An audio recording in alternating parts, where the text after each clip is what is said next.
Hi friends, నేను మీ భాస్కర్ మేకల. So మొత్తానికి ఓటింగ్స్ అయితే క్లోజింగ్ అయిపోయాయి. అసలు మామూలు కాదు. సో విన్నర్ ఎవరు, రన్నర్ ఎవరు అనేది అందరూ ఇంట్రెస్టింగ్ గా వెయిట్ చేస్తున్న విషయం అన్నమాట. సో ప్రతి ఒక్కరు విన్నర్ ఎవరు, వన్నర్ ఎవరు, అసలు అమర్దీప, ప్రశాంత, శివాజయ, ఇలా చాలా క్వశ్చన్స్ అయితే వచ్చాయి. సో క్లోజింగ్ ఓటింగ్ వచ్చేసరికి చాలా దగ్గరగా ఓటింగ్ అనేది వచ్చింది. అండ్ అఫీషియల్ ఓటింగ్ లో కూడా ఈ ముగ్గురికి నెక్ టు నెక్ అనేది జరుగుతుంది అనేది కూడా నేను ముందు నుంచి చెప్తూనే ఉన్నాను. అండ్ లాస్ట్ మూమెంట్ లో శివాజీ గారికి అయితే బీభత్సంగా ఓటింగ్ అనేది పెరిగింది. సో ఖచ్చితంగా వీళ్ళే విన్నరు, వీళ్ళే రన్నరు అని చెప్పడానికి లేకుండా ఉంది. సో ఎందుకునంటే ప్రీవియస్ సీజన్ చూసుకుంటే, ఇప్పుడు ఇంతకు ముందు సీజన్ సన్నీ సీజన్ చూసుకుంటే, సన్నీ షణ్ముఖ్ వీళ్ళిద్దరి మధ్యన తేడా చాలా ఎక్కువ ఉంటుండే, అంటే చాలా డిఫరెన్సెస్ ఉంటుండే. అండ్ సన్నీకి 50-40 ఉంటే షణ్ముఖ్ 20, అలా 20 డిఫరెన్సెస్ ఉంటుండే. 20% డిఫరెన్స్ అంటే ఆల్మోస్ట్ విన్నర్ ని డిసైడ్ చేసుకోవచ్చు, విన్నర్ ని క్లియర్ గా అర్థం చేసుకోవచ్చు. అండ్ లాస్ట్ టైం మన కౌశల్ విషయంలో వార్ వన్ సైడ్. అసలు ఆయన దరిదాపులకు కూడా ఆయన 50% ఉంటే 10-20% కూడా కష్టంగా వచ్చేది అనమాట. సో తర్వాత శివాజీ గారు, శివబాలాజీకి చూసుకున్నా కూడా నెక్ టు నెక్ అయితే ఖచ్చితంగా లేదు. సో వార్ వన్ సైడ్ లాగా అలా జరుగుతూ ఉండే. ఈ సీజన్ వచ్చేసరికి ఈవెన్ మన బిందు సీజన్, ఓటీటీ సీజన్ లో కూడా బిందికి వార్ వన్ సైడ్ లాగా కంప్లీట్ గా 40%, 35%, 40% ఉంటే, అండ్ మన అఖిల్ కి 30%, 20% కూడా ఉండేది కాదు. సో ఆ విధంగా చూసుకుంటే కంప్లీట్ గా బిగ్ బాస్ అనేది విన్నర్ ని ఆల్మోస్ట్ గా డిసైడ్ చేసేది. ఆల్మోస్ట్ ఒక 10 వీక్స్ లోపు కూడా కంప్లీట్ గా వీళ్ళు విన్నర్ అవుతారు అని చెప్పేసి కన్ఫర్మ్ గా మనకైతే ఒక ఐడియా ఉండేది. ఈసారి వచ్చేసరికి మాత్రం చాలా ఇంట్రెస్టింగ్ గా మారింది. ఎవరైనా అవ్వచ్చు అని చెప్పేసి అని అనుకున్నాం కదా. సో ఇక్కడ గుర్తుపెట్టుకోవాల్సిన విషయం ఏంటంటే, ప్రశాంత్ ఇద్దరిలో ఒక్కడైతే ఉంటాడు. విన్నరా రన్నరా అనేది నాకు తెలియదు. బట్ ఏంటంటే ప్రశాంత్ అయితే ఖచ్చితంగా నాగార్జున గారి చేతిలో అయితే ఖచ్చితంగా ఒకరిని అయితే పట్టుకునే ఛాన్స్ అయితే మనోడికి ఉంది. అది విన్నర్ అవుతాడా, రన్నర్ అవుతాడా అని మాత్రం తెలియదు. సో అలాగే అమర్దీప్ కి అండ్ శివాజీ గారికి అని చెప్తున్నారు, కానీ కంప్లీట్ గా అమర్దీప్ కి. సో వీళ్ళిద్దరు అయితే కరెక్ట్ గా ఫినాలి స్టేజ్ మీద ఉండబోతుంది వీళ్ళే. సో ఈ రోజు ముగ్గురిని ఎలిమినేషన్ చేస్తారు ఆర్డర్ ప్రకారంగా. టాప్ 6, టాప్ 5, టాప్ 4 ఈ రోజు, అంటే మనకి సాటర్డే ఎపిసోడ్ లో ఈ రోజు మాత్రం ఈ ముగ్గురిని ఎలిమినేట్ చేస్తారు. అండ్ రేపు డైరెక్ట్ గా గ్రాండ్ ఫినాలీలో మాత్రం టాప్ 3 శివాజీ గారు అండ్ మన ప్రశాంత్, అమర్, వీళ్ళు ముగ్గురు అయితే ఫినాలి సండే రోజు ఎపిసోడ్ లో జరుగుతుంది అనమాట. సో ఓటింగ్ పర్సెంటేజ్ చూసుకుంటే ఏ విధంగా ఉంది అని అంటే, 32% తోటి ప్రశాంత్ ఈస్ ద టాప్. ఇప్పటికి కూడా Prashanth is the top. So ఎవరు ఎన్ని అనుకున్నా ఏమనుకున్నా ప్రశాంత్ కి టాప్ ఓటింగ్ అనేది నడుస్తూ ఉంది. అండ్ తర్వాత పొజిషన్ వచ్చేసరికి మాత్రం మన అమర్దీప్ కి 29% ఉంది. So 3% voting difference. అండ్ తర్వాత పొజిషన్ వచ్చేసరికి 29% అమర్కుంటే 32 అంటే 3%. అండ్ 24% శివాజీ గారికి అండ్ అమర్కి డిఫరెన్సెస్ 5. సో తర్వాత పొజిషన్ వచ్చేసరికి యావర్ ఉన్నాడు, 6% ఓటింగ్. తర్వాత పొజిషన్ వచ్చేసరికి ప్రియాంక కాదు, అర్జున్. తర్వాత పొజిషన్ వచ్చేసరికి ప్రియాంక ఉంది. టాప్ 6 లో ప్రియాంక, టాప్ 5 అర్జున్, టాప్ 4 వచ్చేసరికి యావర్. అండ్ టాప్ 3 అంటే ఇక ఆర్డర్ ఎలాగున్నది అనేది మనకు తెలియదు.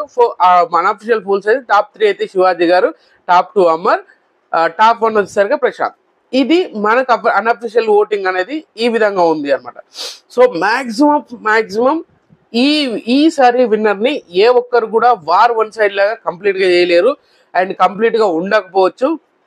ఈ రోజు చాలా ఇంట్రెస్టింగ్ టాపిక్స్ చేరుతాయి. శ్రీముఖి హౌస్ లోకి వస్తుంది, కొంతమంది సెలబ్రిటీస్ వస్తారు.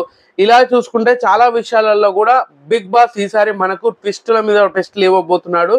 అండ్ ఇంకొకటి ఏంటంటే, ఓల్డ్ కంటెస్టెంట్స్ అందరూ మన ఎవరు గౌతము, సుబ్బు వీళ్ళిద్దరు ఒక పేరుగా, అండ్ తేజ అండ్ శోభా శెట్టి వీళ్ళిద్దరు ఒక పేరు, అండ్ మన అశ్విని కూడా డాన్స్ పర్ఫార్మెన్స్ ఉంది, సందీప్ మాస్టర్ డాన్స్ పర్ఫార్మెన్స్ ఉంది. అండ్ బోలే విషయం వచ్చేవరకు బోలే కూడా సాంగ్ తో పర్ఫార్మెన్స్ ఉంది. సో ఒక్కరొక్కరు ఒక్కొక్క విధంగా. అండ్ ప్రశాంత్ కూడా ఆ సాంగ్ తో ఇంట్రడక్షన్ ఉంటది. అండ్ ఏ బిడ్డ సాంగ్ తోటే మనోడు కూడా డాన్స్ పర్ఫార్మెన్స్ ఉంటది, అండ్ పల్లవి ప్రశాంత్ది. సో అలా చాలా ఇంట్రెస్టింగ్ టాపిక్స్ అయితే ఉన్నాయి. బట్ ఏంటంటే ఓటింగ్ ఆర్డర్ వచ్చేసరికి క్లోజింగ్ ఓటింగ్ వచ్చేసరికి మాత్రం వెరీ ఇంట్రెస్టింగ్ గా ఉంది. శివాజీ గారికి ఏకంగా 6% ఓటింగ్ అనేది పెరగడం, లాస్ట్ మూమెంట్ లో గుద్ది పడేశారు అని అనుకోవచ్చు. బట్ ఇక్కడ ఇంకా లాజిక్ ఏంటంటే ఇక్కడ ఈ 1 hour 1.5 hour లో మన క్లోజింగ్ ఓటింగ్ చేసిన టైం నుంచి ఒక 6 hours కూడా లేదు, ఆ 6 hours ఉంది, ఆ టైం నుంచి చూసుకుంటే మాక్సిమం 6% ఓటింగ్ పెరిగిందని అంటే అఫీషియల్ ఓటింగ్ లో. సో ఖచ్చితంగా ఎవరికైనా ఏ విధంగానైనా జరగచ్చు. సో గుర్తుపెట్టుకోవాల్సిన విషయం ఏంటంటే ప్రశాంత్ అయితే ఖచ్చితంగా స్టేజ్ మీద ఉంటాడు. శివాజీ అండ్ అమర్దీప్ వీళ్ళిద్దరిలో ఒకరు స్టేజ్ మీద ఉంటారు అని చెప్పేసి అనుకున్నా కూడా అమర్దీప్కి ఎక్కువ ఛాన్స్ ఉంది. సో అమర్దీప్ ప్రశాంత్ వీళ్ళిద్దరి మధ్యలోనే విన్నర్ టైటిల్ పోర్ అనేది జరుగుతుంది కూడా. అదే జరగబోతుందా అని అంటే ఖచ్చితంగా అదే జరగబోతుంది. సో ఎవరు విన్నర్ అవుతారు అనేది కూడా ఆల్మోస్ట్ చాలా వరకు నెక్ టు నెక్ జరుగుతుంది. బయట మాత్రం కథం ప్రశాంత్కి అయితే బీభత్సంగా జరుగుతుంది. అంటే పిఆర్ టీంలో అవని లేదు అని అంటే ప్రమోషన్ అవని, అండ్ అమర్దీప్ కూడా లేదని కదా, అమర్దీప్కి ఉన్నది. సో ఎవరికి స్టంట్స్ వాళ్ళు చేస్తున్నారు. సో ఖచ్చితంగా అమర్దీప్ కి ప్రశాంత్ కి నాకు తెలిసి ఎక్కడ కూడా మాక్సిమం ఎక్కడ లీక్ వచ్చినా కానీ ఎవరు చెప్పినా కానీ ఏ ఇన్ఫో ఇచ్చినా కూడా చాలా దగ్గరగా ఉంది. ఎవరు ఇప్పుడు శివాజీ టాప్ లో ఉన్నాడు అని అంటే అమర్దీప్ టాప్ లో ఉన్నాడు, ఆ తర్వాత ప్రశాంత్ టాప్ లో ఉన్నాడు, అలా ఆర్డర్స్ మారిపోతున్నాయి అని చెప్పేసి మనకైతే ఇన్ఫో వస్తుంది. బట్ అది కన్ఫర్మా కాదా అనేది కూడా కాదు. ఒక ట్రస్టెడ్ సోర్స్ నుంచి తెలిసింది ఏంటి అంటే అమర్దీప్ ప్రశాంత్ వీళ్ళిద్దరి మధ్య అనేది బీభత్సంగా అదైపోతుంది. అండ్ శివాజీ గారు కూడా చాలా దగ్గర పొజిషన్ లో ఉన్నాడు. అండ్ మనోడు కూడా అంతే రేంజ్ ఓటింగ్ అనేది పడుతుంది అని చెప్పేసి అనుకోవచ్చు. 1% అటు ఇటు అవ్వచ్చు. అండ్ లాస్ట్ మిడ్ నైట్ వరకు జరిగిన ఓటింగ్ లో చూసుకుంటే శివాజీ గారికి ఆఫ్లైన్ ఓటింగ్ లో ఎక్కువ భారీగా పెరిగింది అనమాట. సో ఆ విధంగా బేస్ చేసుకుంటే శివాజీ గారికి కూడా ఆల్మోస్ట్ 90% ఛాన్స్ ఉంది. అమర్దీప్ కి 98%, మన ప్రశాంత్ కి 99% ఛాన్స్ అయితే ఉంది. సో ఎవరైనా విన్నర్ అవ్వడానికి ఆశ్చర్యపోవాల్సిన అవసరం లేదు. సో ఇన్ని రోజులు అంటే ఎప్పుడు బిగ్ బాస్ సీజన్ అయినా కూడా 1 week మాత్రమే ఉండేది. అంటే మోస్ట్లీ 5 days అయితే ఓటింగ్ ఆర్డర్ ఉండేది. ఇప్పుడు ఏకంగా 11-12 days అయితే ఖచ్చితంగా ఓటింగ్ లైన్స్ అనేది ఓపెన్ ఉండడం అనేది చాలా ఇంట్రెస్టింగ్ గా మారబోతుంది. సో అఫీషియల్ ఓటింగ్ వచ్చేసరికి అది లాస్ట్ వీక్ కన్సిడర్ చేసి దాన్ని కంటిన్యూషన్ చేస్తారు. అంటే మనకు హైడ్ చేయడానికి, చాలా మంది లీక్స్ రాకుండా హైడ్ చేయడానికి కొంతవరకు అనేది మనకు గజిబిజి గందరగోళంగా చూసే వాళ్ళకు కూడా ఆ ఇంట్రెస్ట్ అనేది క్రియేట్ అవ్వాలని చెప్పేసి ఈసారి ఎక్కడ లీక్లు అయితే అంటే అది 100% కాదు, చూసి మనకి చెప్పిన వాళ్ళు కూడా. సో అది 100% అని చెప్పలేము. ఎందుకనంటే అక్కడ బిగ్ బాస్ ఏదైనా ఆర్డర్ చేంజ్ చేసే ఛాన్సెస్ ఉంది. సో చాలా వరకు ఫేక్ కోట్లు అనేది చాలా జరిగినాయి అని చెప్పేసి మళ్ళీ కొత్తగా ఒకటైతే తీసుకొచ్చారు తెర మీదకి అయితే. సో అది ఎంతవరకు నిజమో ఏందో అనేది అయితే అస్సలు అర్థం కావట్లేదు. సో ఈ విధంగా చూసుకుంటే ఎక్స్ట్రీమ్ లెవెల్లో నేను చెప్తున్నాను కదా, కాస్ట్యూమ్ వచ్చినాక విన్నర్ ఎవరు అనేది తెలిసిపోతుంది. ఇంకా అప్పటి వరకు తెలియదు. అందుకనే మనకు ఆల్మోస్ట్ గా ఎక్కడ ఏ లీక్ అయితే రావట్లేదు. అండ్ మాక్సిమం మనోడికి సూట్స్ అయితే వచ్చాయి. ఆల్మోస్ట్ 3-4 అనుకుంటా సూట్స్, 3 వచ్చినాయా 2 వచ్చినాయి అనుకుంటా సూట్స్. మరి ఆ సూట్స్ వచ్చినాయి అంటే ఒక రాయల్టీ అండ్ విన్నర్ క్వాలిటీస్ ఉన్న వాళ్ళకి ఒక డిఫరెంట్ కైండ్ ఆఫ్ డ్రెస్ అనేది వస్తుంది. అలా రన్నర్ కి ఒకలా ఉంటది. అలా చాలా వరకు చూసుకుంటే మనము ఆ కాస్ట్యూమ్ ని చూసినాక మనం ఆటోమేటిక్ గా అనలైజ్ చేసుకోవచ్చు, అది క్లియర్ గా అర్థమైపోతుంది అనమాట. సో అందుకనే చెప్తున్నాను. సో ఒక్క గంటలో మొత్తం ఆ తారుమారు అయిపోయింది అనమాట ఓటింగ్ అనేది. శివాజీ గారి ఓటింగ్ బీభత్సంగా పెరిగింది. నేనేమనుకున్నాను అమ్మర్కి ప్లస్ అవుతుంది కదా ఎపిసోడ్, అమ్మర్కి విన్నింగ్ ఛాన్సెస్ ఎక్కువ వస్తాయి అని చెప్పేసి అనుకున్నాను.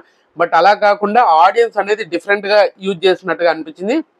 దట్టు ఆఫ్లైన్ ఓటింగ్ ఈసారి చాలా అంటే చాలా దారుణంగా ఫేక్ ఓటింగ్ అయితే జరిగింది. అండ్ చాలా మంది తక్కువ ఉన్న వాళ్ళకి ఎక్కువ చూపించడం, ఎక్కువ ఉన్న వాళ్ళకి తక్కువ చూపించడం, ఇలాంటివి కూడా చాలా సార్లు చేశారు. అలాంటివి ఏమైనా జరిగితే మాత్రం ఖచ్చితంగా ప్రశాంత్ విన్నర్ పొజిషన్స్ కి ఎసరబడ్డట్టే. అది శివాజీ అన్న విన్నర్ అవ్వచ్చు, అమర్ అన్న విన్నర్ అవ్వచ్చు. సో అది ఒకటైతే చాలా వరకు మెంటల్ గా అది డిస్టర్బ్ చేస్తూ ఉంటది ప్రశాంత్ ఫ్యాన్స్ మాత్రం. సో అలాగని చెప్పేసి కన్ఫర్మ్ గా లేదు అని కాదు, మన ప్రశాంతే టాప్ లో ఉన్నాడు. స్టార్టింగ్ 12 days ఓటింగ్ లో కూడా ఎక్కడ కూడా ఎవరు బీట్ చేయలేదు. సో అదొక్కటి కలిసి వచ్చే అంశం, అదొక్కటి మనం దాన్ని బేస్ చేసుకుని 100% అని చెప్పలేము, కానీ 99% ప్రశాంత్కే ఛాన్స్ ఉంది. అండ్ కామన్ మ్యాన్ విన్నర్ అవుతాడంటే విన్నర్ అవ్వచ్చు. సో అది గుర్తుపెట్టుకోండి. సో ఖచ్చితంగా ఈ వీడియో మీకు నచ్చింది అనుకుంటున్నాను. అండ్ మోర్ అప్డేట్స్ చాలా ఉన్నాయి. బట్ ఏంటంటే అది మీరు ఫినాలీలో చూస్తేనే ఇంట్రెస్టింగ్ గా ఉంటుంది అనేది నా పర్సనల్ గా అనిపించింది. ఫినాలి వీక్, ఫినాలి అంటే ఇంకా ఈ రోజు సాటర్డే కదా, సో ఒక ఎక్స్ట్రీమ్ లెవెల్లో ఉండబోతుంది. అండ్ తర్వాత ఇంకా ఫినాలి, గ్రాండ్ ఫినాలి అంటే ఈ లీక్లు ఇచ్చేదానికంటే, మీకు ఏదో ఇన్ఫర్మేషన్ ఇవ్వాలి అని చెప్పేసి అనుకునే దానికంటే చాలా క్లియర్గా ఉండి మీరు ఆ ఫీల్ని ఎంజాయ్ చేయాలి. సో ఈ లీగ్ల కంటే ఆ ఫీల్ని ఎంజాయ్ చేయడమే ముఖ్యం కాబట్టి సో ఖచ్చితంగా మీరు ఎంజాయ్ చేయండి. సో ఈసారి సీజన్ అనేది కంప్లీట్గా సక్సెస్ఫుల్లీ, అంటే ఈ బిగ్ బాస్ 4th సీజన్ తర్వాత మళ్ళీ సక్సెస్ అయింది ఖచ్చితంగా ఈ 7th సీజన్ మాత్రమే. అది credit goes to Shivaji, Prashanth, Amardeep and Yawar. So Arjun కూడా ఉంది ఎంతో కొంత పాత్ర. సో మొత్తానికైతే వీళ్ళ టాప్ 6 ఖచ్చితంగా డిజర్వింగ్ క్యాండిడేట్స్ మాత్రమే టాప్ 6లోకి వచ్చారు అని నాకు పర్సనల్గా అనిపించింది. సో మీకేమనిపించింది ఏంటి అనేది కూడా కింద కామెంట్ చేయండి. ఎవరు విన్నర్ అవుతారు అనుకునేది మనం ఖచ్చితంగా ఆ ఎగ్జిట్ పోల్ అయితే మన కమ్యూనిటీ పోస్ట్లో పోల్ అయితే పెట్టినాం. ఖచ్చితంగా అక్కడికి వెళ్ళి ఓట్ అయితే వేయండి. సో చూద్దాం మీ ఆడియన్స్ పల్స్ వల్ల ఎవరు నిజంగా నా పల్స్ ఏదైతే ఎగ్జిట్ పోల్ ఉందో ఆ పోల్లో మీరు వేసింది ఖచ్చితంగా నిజం అవుతా లేదా అనేది కూడా చూద్దాం. సో ఖచ్చితంగా ఈ వీడియో మీకు నచ్చింది అనుకుంటున్నాను. నచ్చితే లైక్ చేయండి, షేర్ చేయండి, కామెంట్ చేయండి, సబ్స్క్రైబ్ చేయడం మర్చిపోద్దు. అండ్